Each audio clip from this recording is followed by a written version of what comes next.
Welcome to T2B live. మా T2B live channel ని subscribe చేయండి. లేటెస్ట్ అప్డేట్స్ కోసం బెల్ ఐకాన్ ని ప్రెస్ చేయండి. ఏ చిన్న అప్డేట్స్ ని మిస్ కాకండి. టాలీవుడ్ తో పాటు టోటల్ ఇండియా ఎప్పుడెప్పుడా అని ఎదురు చూస్తున్న సినిమా బాహుబలి 2 ఈ నెల 28న భారీగా రిలీజ్ కాబోతున్న ఈ సినిమా 27న స్పెషల్ షోలతోనూ స్పెషల్ ప్రీమియర్ షోలతోనూ భారీ ఎత్తున రిలీజ్ కాబోతుంది. కాగా ఈ స్పెషల్ షోలకు సంబంధించిన టికెట్స్ ఇప్పుడు ఇండస్ట్రీలో హాట్ టాపిక్ గా మారాయి. కాగా ఒక్కో టికెట్ బ్లాక్ లో దాదాపుగా 4000 దాకా పలుకుతున్నట్లు ఇండస్ట్రీలో చెబుతున్నారు. 200 నుండి 300 వరకు థియేటర్ ఓనర్స్ అమ్ముతుండగా అవి బ్లాక్ లో ఏకంగా 4000 దాకా పలుకుతుండటం విశేషం అంటున్నారు ట్రేడ్ విశ్లేషకులు. కాగా సినిమాపై ఉన్న హైప్ కి ఈ రేంజ్ టికెట్ రేట్లు సమంజసమే అంటున్నారు ట్రేడ్ విశ్లేషకులు. కానీ సామాన్యులు సినిమాను చూడాలి అంటే మాత్రం తొలి 10 రోజుల వరకు కుదరని పరిస్థితి అంటున్నారు విశ్లేషకులు.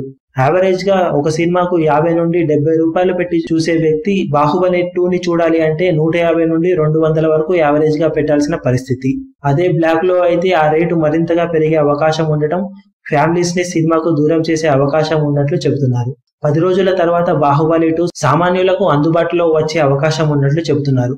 ఈ సినిమాపై ఉన్న అంచనాల దృష్ట్యా భారీ వసూలు కురిపించడం ఖాయమంటున్నారు ట్రేడ్ విశ్లేషకులు. ఆ భారీ వసూలు ఏ రేంజ్ వరకు ఉంటాయో అన్నది 28 పూర్తి అయ్యేదాకా తెలియదు. 29న సినిమా కలెక్షన్లు చూసి టోటల్ ఇండియా షాక్ అవ్వడం ఖాయమంటున్నారు ట్రేడ్ విశ్లేషకులు.